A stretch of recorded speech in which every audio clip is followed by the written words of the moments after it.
Hey, welcome back to What the Tech. Now, in this episode, we will be discussing the necessary attributes that private equity firms must get right as they try to source and hire top executives within their portfolio companies. Why is this critical, you might ask? It all comes down to the inherent risk of buying a company and the inevitable fallout that can happen if the new leadership doesn't have the vital skills necessary to pull all the fragile pieces together in just the right way, thus preventing quiet quitting, turnover, sabotage, disengaged employees, and ultimately a failed acquisition. Now, with a need to focus on maximizing EBITDA, career development, employee performance, cost containment, risk management, essentially attracting talent and systems integration, private equity firms cannot afford to get this wrong. And the great news for you is that my next guest knows what the ideal profile looks like. So I hope you stick around to find out what it is.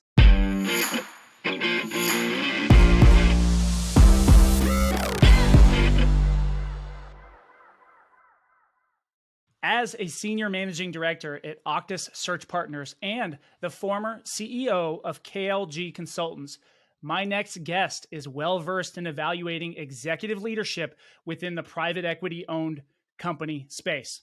He has extensive experience in investment banking across various different firms such as Janco Partners, Tucker Anthony, Certo Capital Markets, and JW Genesis Capital Markets.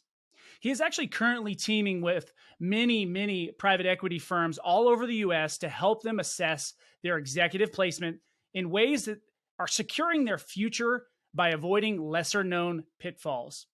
Now, today he shares his expertise and advice on how to best assess executive leadership, specifically for private equity acquisitions and recapitalizations. So without further delay, welcome to the show, Ken Greenberg. Well, thanks, Troy. I appreciate the opportunity to be part of your show. Yeah.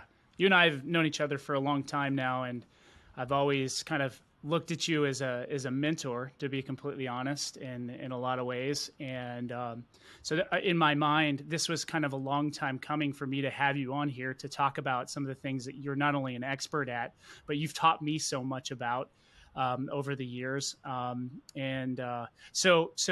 before we do that, I want my audience to get to know who is Ken Greenberg a little bit. And part of that is professional, but some of that is personal.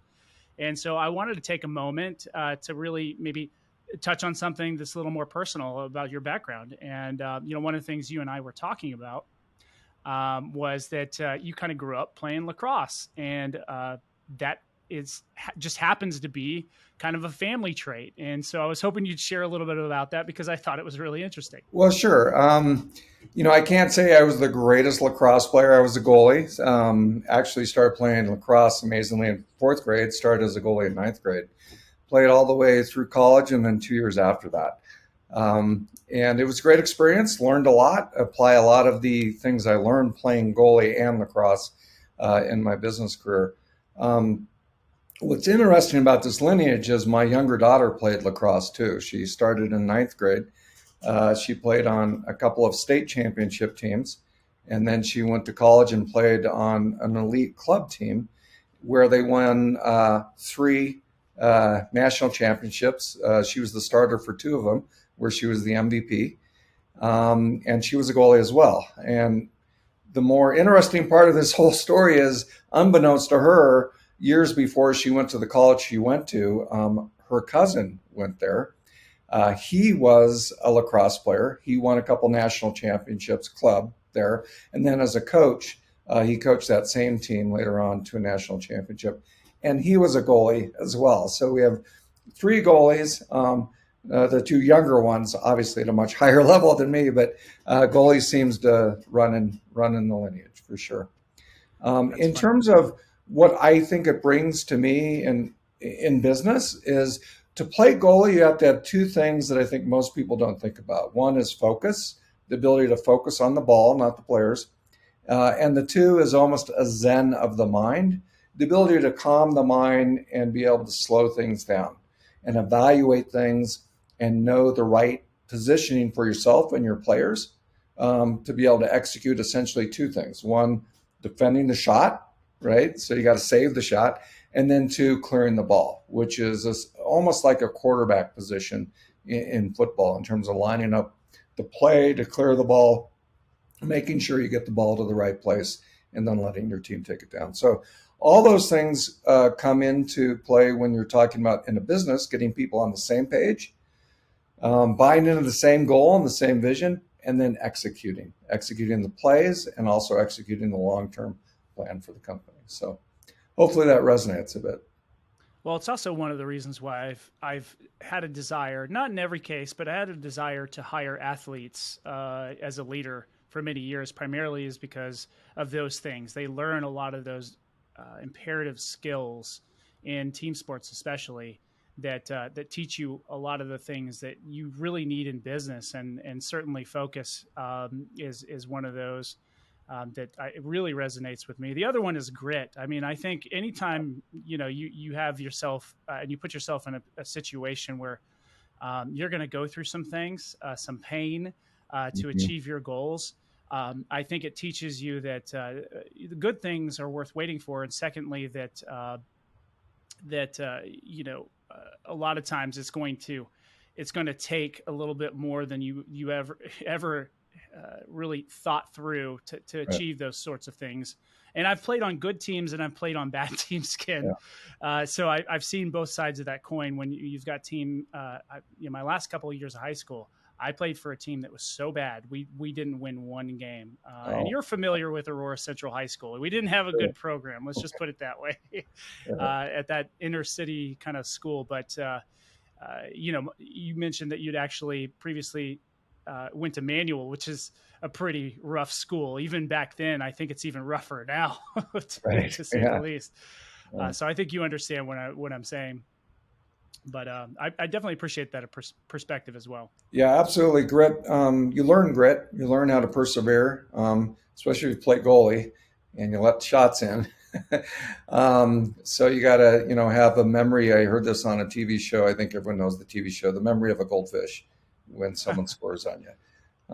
Although you learn a lot when someone scores on you for the next time. So learning from failure is an important part of, I think, the athletic experience. So. Absolutely. Well, I want to hear a little bit of background first before we kind of jump into my questions about where you've kind of been and where you're at today in and around the space that you're currently focused on, the private equity space, and specifically around executive leadership and some of the things you've learned. So maybe just give a 90-second kind of overview of your experience in the industry and why specifically you're so focused on what you're doing today in and around helping private equity organizations not only source, but also hire the best executive talent that they can find out there in the marketplace. Sure.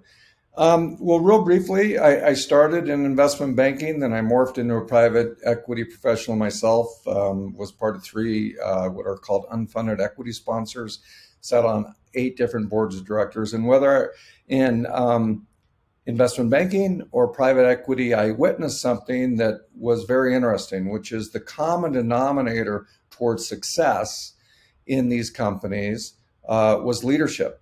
It also was a common denominator towards sub-optimization of a business model or totally, going the wrong direction with the business. So the key conclusion I came to was you can have a so-so business model with great leadership and you'll succeed.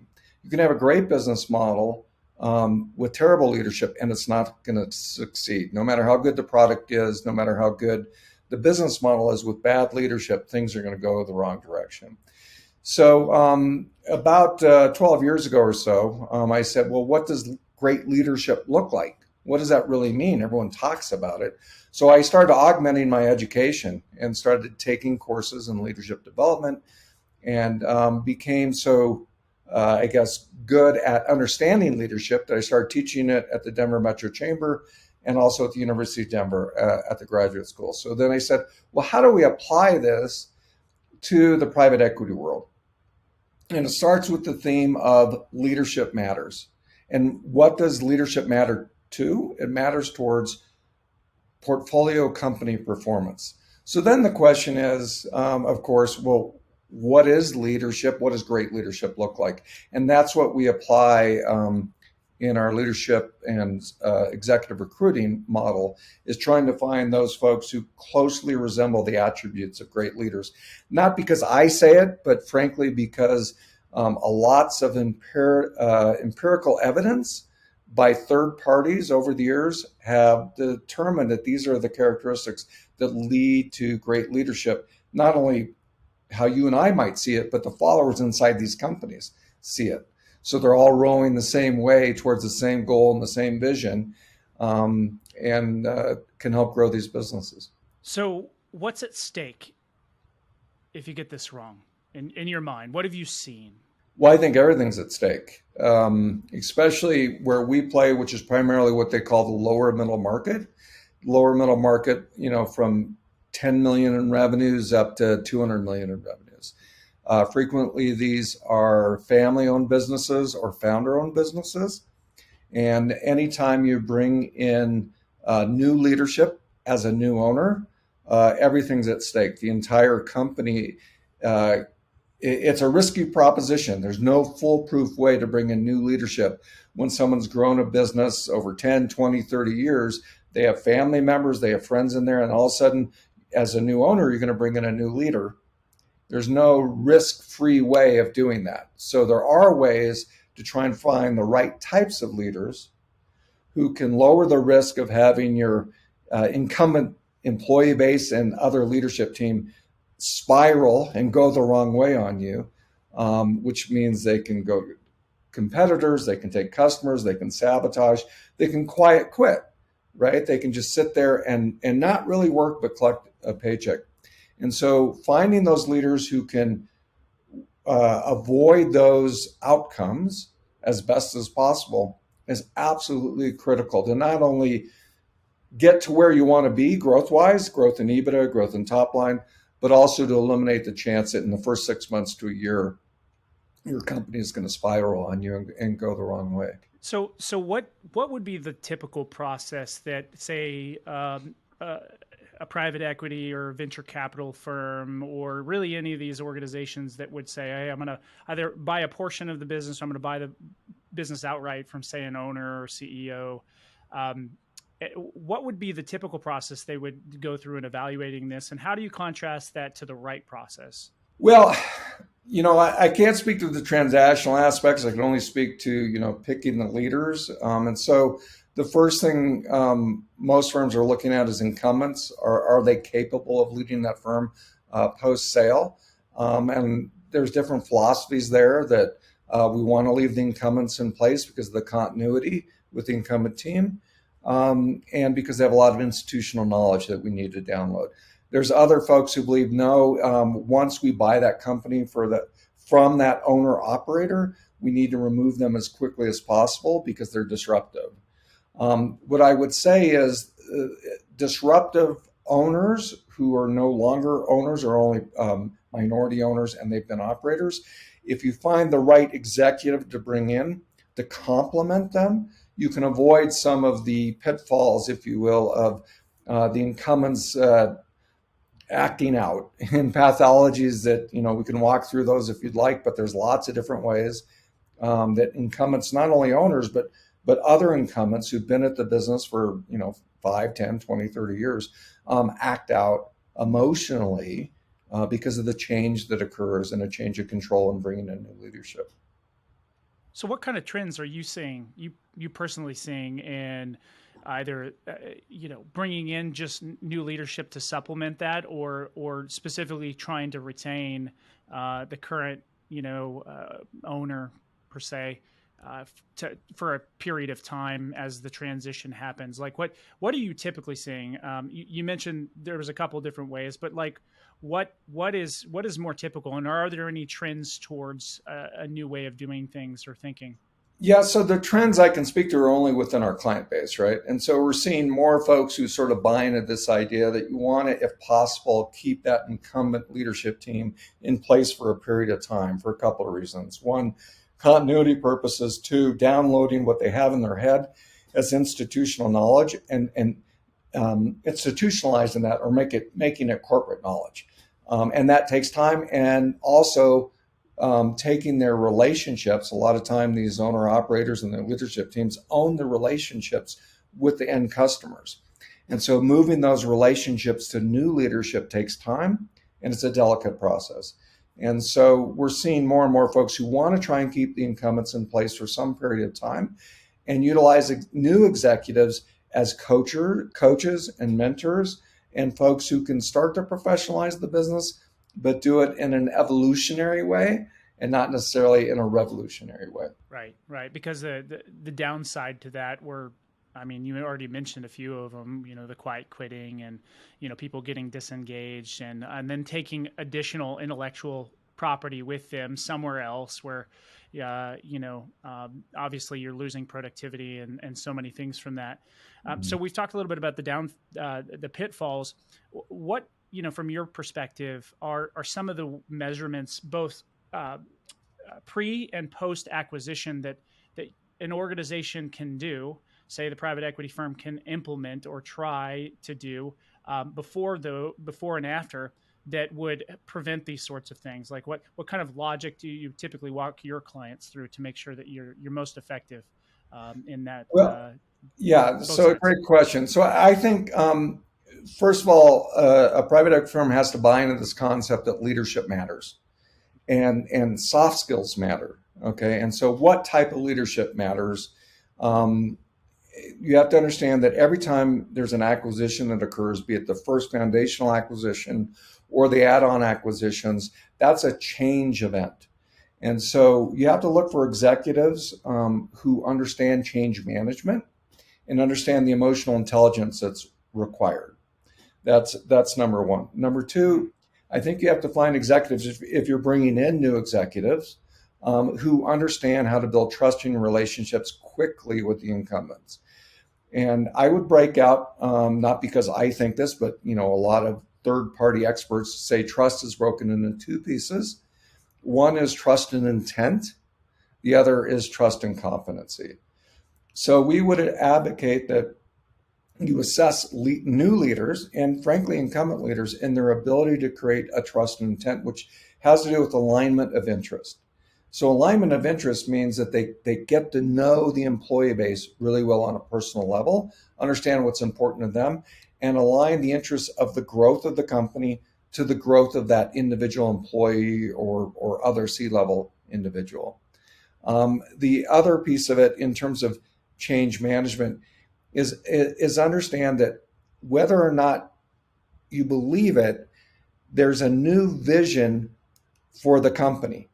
Okay. Frequently, these are lifestyle businesses or businesses where they're succeeding, they're doing well, and they're resting on the laurels. Now, all of a sudden, when you buy it, you want to grow that business, right? So any new executive has to be able to inspire others to share that vision of growth where complacency might have been there in the first place.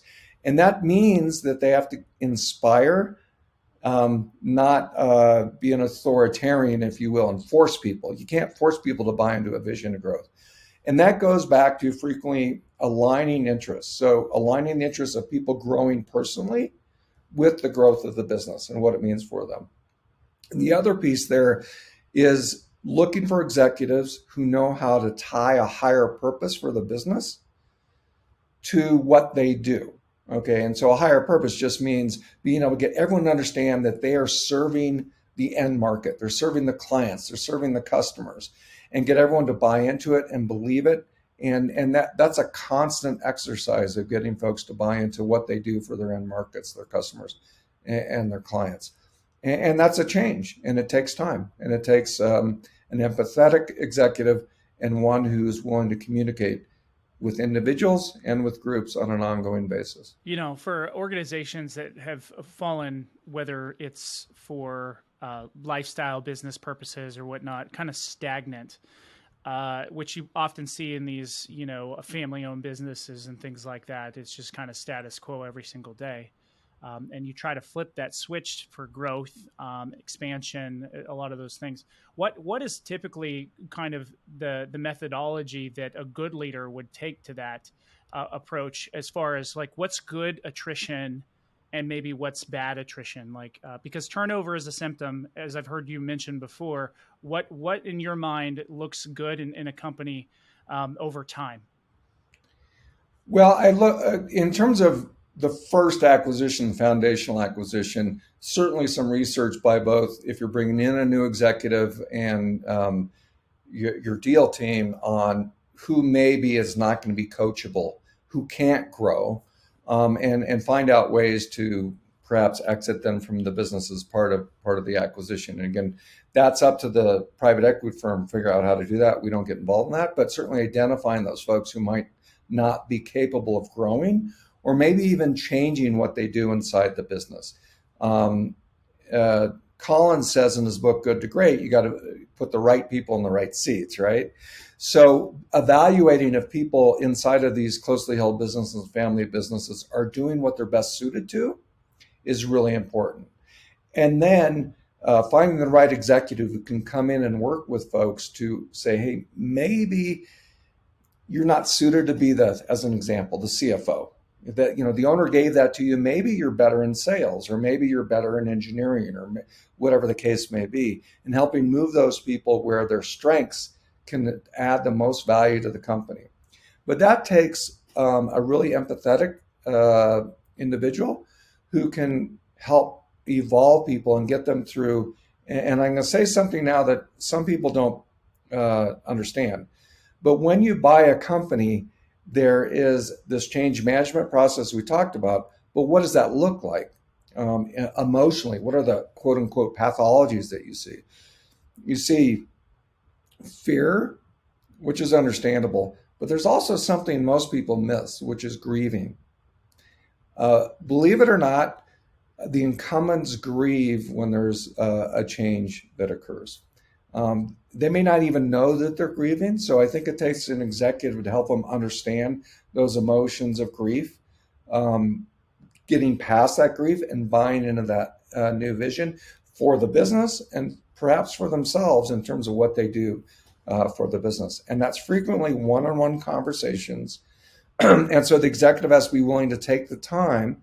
And if you're going to use the incumbent, you have to be able to assess, can that incumbent really be that coach, really sit down with individuals and help them move where they are in the business or grow their skill sets such that they can really excel in the position they're already in. So you've talked a lot about the individual kind of experiences, capabilities.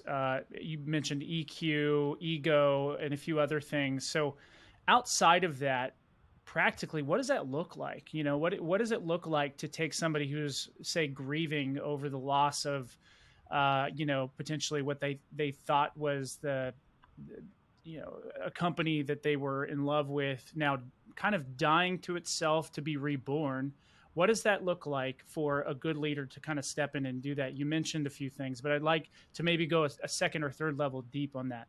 Sure. Well, there's a couple of ways that happens. I think, as I mentioned, the first is the one-on-one conversations, getting to know that person, understand how they see themselves in the organization, what they see as their aspirations, where they want to go, how they might want to grow in the business, and offering them opportunities to grow their own skill sets. And we can talk about some ways to go about that, but clearly it's professional development, both hard skill and soft skill. It's also putting in mentorship programs inside of the business, quickly aligning folks who need some mentorship with folks who can give it to them. That doesn't necessarily mean the more senior people mentor the younger people. Sometimes it's the younger people with the tech skills who mentor the more senior people on how to adapt some of the tools that when you come in and professionalize the business, you're going to be using. I think the other piece is inspiring the shared vision of what can be. And so frequently the fear is everyone's going to be let go. Everyone is, they're just going to cut expenses. That's how they're going to make their money. And what I would say is it's key to find executives or coach executives to have a growth mindset. We're going to grow the business. We're going to offer better services and better products to our end market, helping them. And we're going to grow our employees. that growth mindset, that people are going to grow from this, is very critical to get people past the grieving and the fear. This is going to be good for me. We call it with me. What's in it for me, right? So Yep. The grieving is frequently the as-is state's going away. Something new is coming. So you have grieving and fear. Well, maybe it's better for me. How is it better for me? And it's not just, I want to be clear about this, because certainly we can certainly advocate for employee ownership programs and employee profit sharing programs. But there's a lot of research that says that career development is key to get people past the sense of stagnation and past quiet quitting. If I work here, I can grow who I am as a professional. And researching all the ways you can do that for each individual, I think, is very important for an executive to do. Look to the future, not focused on the past. So when you think about like what matters to employees, because I think this transition is hard enough, whether they're dealing with fear or they're grieving or they're just unsure of what their future looks like there, because potentially the company might need to cut departments and or pivot in a new direction for it to be able to grow the way that you were talking about. What are some things that you can shore up as an organization, either pre or post acquisition, to make sure that the employees know that they're going to be taken care of, that they're going to be heard, that they're going to be appreciated, if that makes sense, and the sense of the word? Yeah, so I want to make sure that we're clear that the foundational buy and what they call a platform buy, a little different approach than the add-ons. Clearly, with add-on acquisitions, you're going to have redundancies. There can be certain seats that don't exist in an add-on acquisition, post-acquisition. But in terms of helping people get past this idea of fear, either way, it's evaluating, and I suggest a third party to evaluate everything from the benefits programs. Are you treating people appropriately, W-2 versus 1099? Do you have employee development programs in place? And that would include mentorship programs, outside professional development, both hard skills and soft skills. And do you have a way for employees' voices to be heard so they feel like they're part of the growth and value creation process? So as an example, in Lean, they use a process called Kaizen events. Those are really just process improvement group events. They need to be facilitated so they don't turn into gripe sessions, but facilitating everyone's voice being heard in the recreation of processes or the evolution of processes, so they're more efficient, they're more effective, and they produce better products or services for the end customers. Having everyone participate in that is a huge leap forward to let folks know that they matter and their voice matters. And those events don't have to necessarily be in person with disparate workforces. There's lots of ways to create feedback from your employee base. Surveys, the old suggestion box, which has been around for decades. Lots of ways for people to feel like they're contributing to the evolution and growth of the business. And that goes back to this idea of having a growth mindset, not a slash and burn mindset, but growing the business, growing the employees. I want to dig into this next part a little bit deeper, but some of what you were telling me kind of it spurred this thought in my head. So let me just run with it. When it comes to private equity, like, can they sometimes be so focused on certain things that they often miss other things that are key components of having a successful, acquisition or purchase of a company? Like, and if so, what are those things? Because we've talked a lot about leadership, but specifically, where is the majority of the oversight when it comes to these organizations as they're evaluating things, in your opinion? I think it's too much focus in EBITDA as being a metric or profitability, whatever, EBIT, pre-tax cash flow, free cash flow, as being a metric or an indicator or a KPI. always talk to people, private equity or otherwise, and saying, look, these things are KPOs, they're key performance outcomes. So it's focused on the indicators of what's going to lead to success, which means they don't pay attention to the people and the culture. And so you have to look at what is the current culture, what's the evolution of the culture going to be like, and how do you bring people along so they're all bought in, okay? And you can actually assess organizations and the leadership pre-acquisition using assessment tools. And there's different types of assessment tools, and we talk about that. And any new executive that you're bringing in, you can assess through interviews and also assessment tools to see what is the as-is state and whether the folks you have in place or the new people you're bringing in have the attributes, and I would say a lot of them are learned attributes and skills to grow that business. Because ultimately, the growth of the business, both EBITDA and top line and gross margins, is going to be because people make the right decisions and execute. But that starts with having a vision. So that leadership team has to be able to inspire a shared vision of where this company is going to go. The other piece is, and we're seeing a lot of clients start to get this, is it's always good if you bring in a new executive that they've been around the M&A process, not as a transactional professional, but as a C-level. They've seen add-ons happen. So they understand what it takes to get an add-on done and what it takes to properly integrate those add-ons such that you achieve the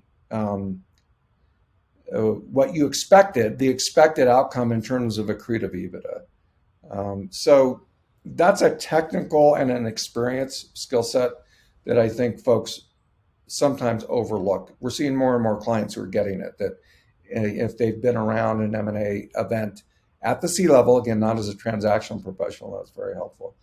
But, to sum it up, the key thing they overlook is the people. They don't understand that it's the people that drive the business, that drive the growth, and that frankly could drive the business the wrong way too. Yeah, that's a two-way street. And, as it comes to leadership, it not being their first rodeo is as far as acquisitions or,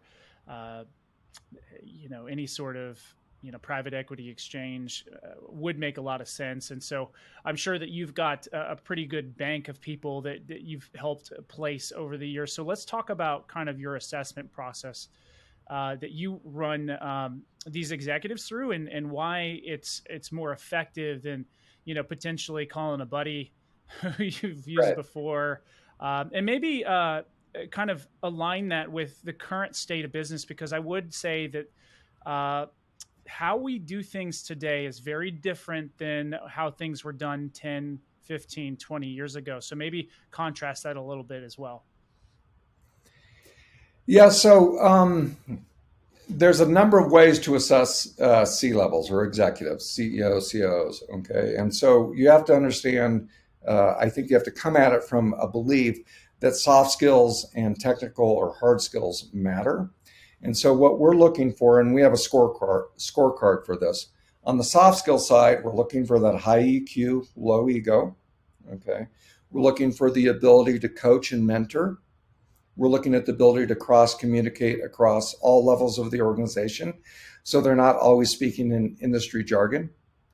And we're looking at, have they owned a full P&L in the past and have had success with it? And furthermore, can they think in a linear fashion, a linear growth fashion for a business? In terms of assessments that are out there, assessment tools and assessing executives has evolved. You're absolutely right, over the last couple of decades. And what you're looking for has evolved. So in the past, I'd say 3-4 decades ago, everyone was looking for that command and control executive. The leader who was more, not a leader, more a master, if you will, who told everyone what to do. Things have evolved in understanding that you need collaborative leaders who really understand key aspects of leadership and behave in a way that creates a collaborative environment. And I can speak to what some of those aspects of, or what we think are key traits of those leaders. And so how do people assess this? There's a couple of ways to assess it. The interview process is very important. The track record up at the C-level, the track record is going to be absolutely important. But there are some assessment tools out there. And so I'll just really briefly touch on three types of assessment tools you can use. One is purely ipsative or self-assessment. I don't recommend those because they're basically someone takes an assessment, they tell you what they think about themselves, and that's what it reports. So, and I won't get into brand names. Let me tell you what I think about myself, Ken. Let me tell you. Yeah, exactly. And they're going to tell you in many cases what they think you want to hear, right? Right. So the next is a normative self-assessment, and those are behavioral tools where they're answering behavioral type questions, and those answers are measured against universes or populations of other people at similar types of work environments or work levels. And so there's a good guesstimate, if you will, on how that executive is likely to behave and whether those behaviors line up with what folks have seen as being good leadership traits. The third is a 360 tool. And so a good 360 tool not only asks the leaders to say, here's how I rate myself on behaviors we know create great leadership in the eyes of the followers, but also we ask observers, people who've worked with that executive in the past, on an anonymous basis to complete the assessment of the executive. So you get a good idea of those folks who've worked with them, how they see them both in the soft skill area and the technical skill area. The other piece I would say that's important, we talked before about executives who can create a trusting relationship very quickly with everyone in the organization. We are not advocates of hiring generalists in C-level positions.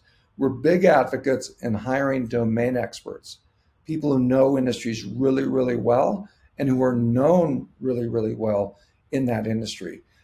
Because remember, there's trust and intent, trust and competency. So competency frequently is seen by who does this person know? How do they speak the language of our business?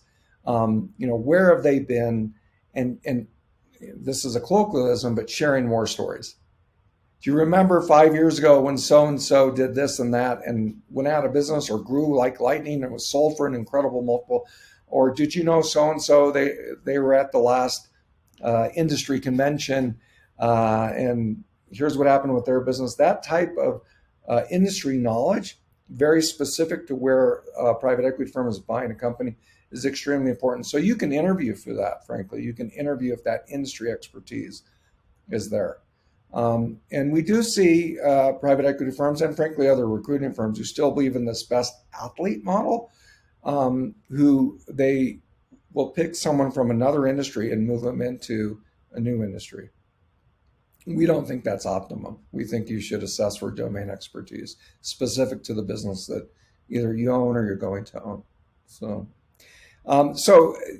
in sum, how have things changed? Before, leaders, you'd look for leaders who had what we call big elbows, authoritarians, command and control. Now people are looking to assess for folks who are collaborative, have this growth mindset, growth of the company, growth of individuals, and frankly, understand the different framework for getting collaboration and buy-in from the greater employee base. And frankly, also the rest of the leadership team.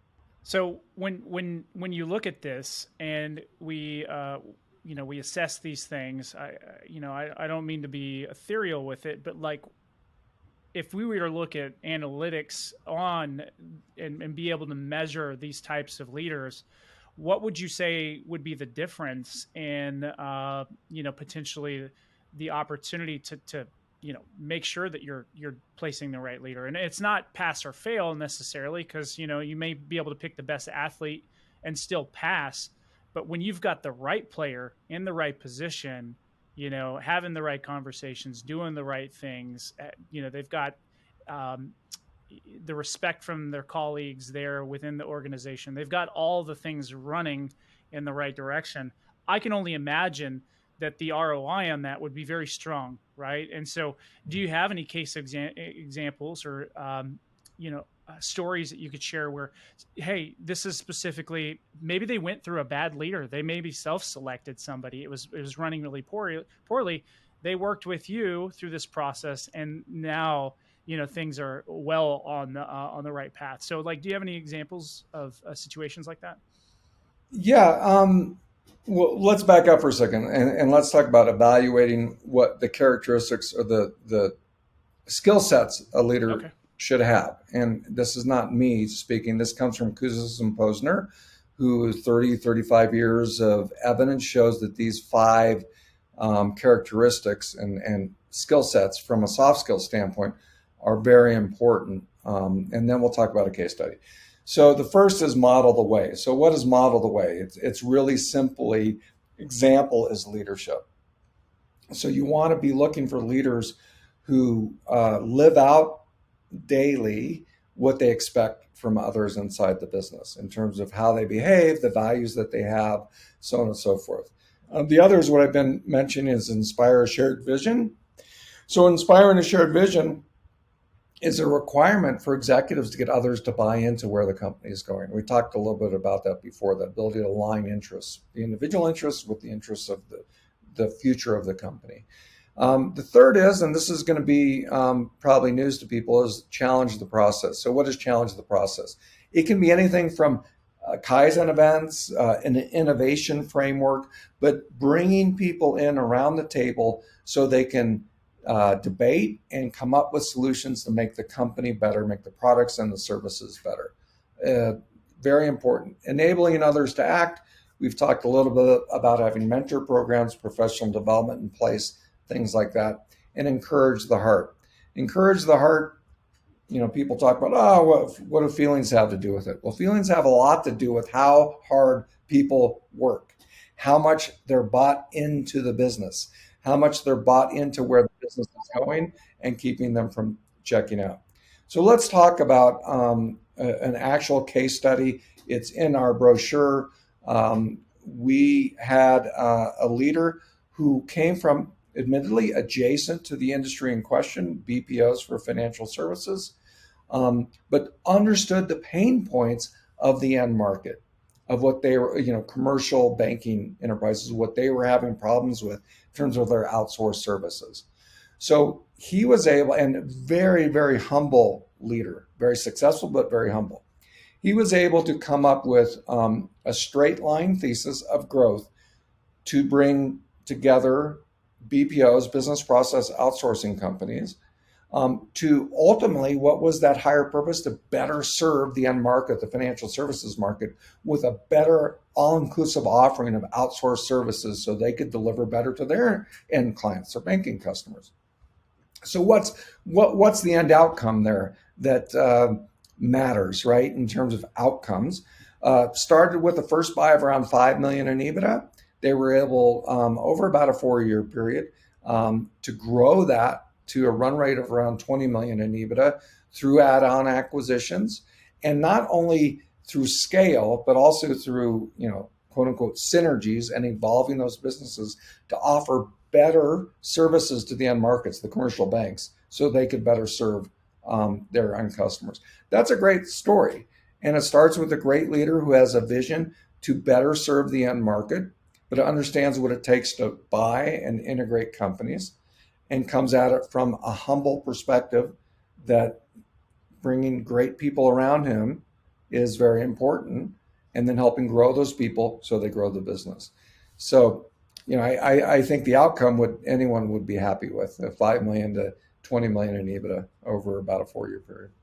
Sold. I'll take it. That is a good outcome. So a couple of questions to kind of round out the conversation in and around, what are some of the typical avenues that you can access this sort of talent? I understand the need to assess them, but you also are an expert in finding, these types of people. And so maybe talk about like some best practices around how you do that. And essentially, the importance of the way that you do it. Yeah, so we're big believers that you could never have a big enough talent pool. So we're constantly interviewing in all sides of our practice, because it's, not just what I do. We recruit for other industries and other skill sets, but interviewing people on a daily basis, looking for, you could say the needle in the haystack, but really you're looking for those executives who have the attributes you believe are going to lead to success. That's a daily activity that we're engaged in here at Auctus Search Partners. And I'm not saying that every private equity firm can do that on their own. I'm biased here. Obviously, I think, using a recruiting firm like us, whose, daily activity is looking for these people and trying to find those folks who have the technical skill sets and the soft skill sets to lead their businesses, their portfolio companies to success. So yeah, having a recruiting arm, either internally or hooking at the hip with an outsourced recruiter like ourselves, I think is absolutely critical, because that bench can never be too big. Yeah, absolutely. So as we kind of bring it home, any final thoughts if you're speaking to potentially a new client out there, any final thoughts you kind of leave them with as they're maybe mulling over some of the information that you shared today, and or kind of on the cusp of saying, hey, well, we don't have exactly the best process for not only assessing leaders, but correct me if I'm wrong, you help assess current leadership within the organization as well. So maybe talk to that as well. Yeah, I think the first thing any private equity firm, if they're going to work with us, has to buy into is that leadership does matter. It's not an interchangeable piece. And, if this leader doesn't work, we're going to bring in another leader, and then we'll bring in another leader. That creates a lot of chaos and, frankly, diminution in value from our view, from what we've seen in these companies. So leadership matters from the get-go, and then coming to a conclusion internally, what does that scorecard, if you will, of a great leader look like from what you need to push things forward. So they got to buy into that. And then, I'm sorry, the other part of your question was? Just any sort of, final thoughts to the matter that maybe we didn't touch on today. Yeah. So, there are lots of tools out there. I think you asked about assessments. There are lots of tools. You shouldn't be afraid to use them, but you should find the best tools to assess people, to look at people analytics. And looking at people analytics, both from the behavioral side on the soft skill, but also their technical expertise. And don't be afraid of 360 tools. And I would say that if you're going to use a 360 tool on internal people, everyone should be willing to go through the 360s, from the CEO on down to the second tier of leadership. It does using 360s, good 360s, and certainly this isn't the time to talk about which ones we prefer and why. Happy offline to talk to anyone about that. But using 360 tools does a number of things for an organization. One, it gives ownership and the rest of the leadership team an idea of where leaders stand in the eyes of the followers. Who are the followers? The employee base, the team. How do they see that leader? How do they see that they're doing? It also gives a voice to everyone around that leader, a chance to say what they have to say about that leader in a constructive fashion, right? In an empirical, evidence-based fashion that tells you here are the things that leader can improve on to improve the performance of their team, both the leadership team and all the other folks who work for that organization, no matter how big. So the takeaway there is look for great assessment tools. Don't be afraid to use them consistently, and use them throughout the organization. Don't let a CEO or frankly anyone on the board get out of being assessed in a 360 if you're going to use them. So, yeah, a complete saturation and adoption throughout the entire organization. Yeah, absolutely. It changes the culture, especially if it's a 360 tool that's evidence-based, that really is based on a framework of leadership that is proven to improve outcomes, the outcomes that matter, EBITDA, EBIT, lowering turnover, increasing employee engagement, increasing employee enthusiasm, increasing employee participation and value creation. very important if you're going to maximize the value of a company. Well, excellent. You touched on a point that I really love, and that's really the end result is that, happy, engaged employees will land you on all of those desirable outcomes that you talked about from an EBITDA and exit standpoint. And so I appreciate you bringing that back to home. How would somebody reach out to you and connect with you, find you on the internet? I know there's a lot of different places, but what do you feel is like the best way to reach out and connect with you? Well, look, we have a really big presence on LinkedIn. I'm on LinkedIn. Our company, Auctus Search Partners, is on LinkedIn. The quickest way to get in touch with me, of course, is an email. That's kgreenberg@auctussearchpartners.com. Certainly welcome to call our 800 number, get a hold of any one of us. But the quickest way is going to be an email or reach out via, a message on LinkedIn, and we'll get back to you as quickly as possible. So awesome. Well, Ken, I want to thank you again for coming on here and chatting me up a little bit about not only what you do, but the importance of why leadership is important and why it matters within all organizations, but specifically in organizations that are going through transition, like portfolio-owned companies that private equity companies are investing in. So thanks again for coming on here today. I also want to thank our listeners. Make sure you hit that like button and subscribe button so you never miss it.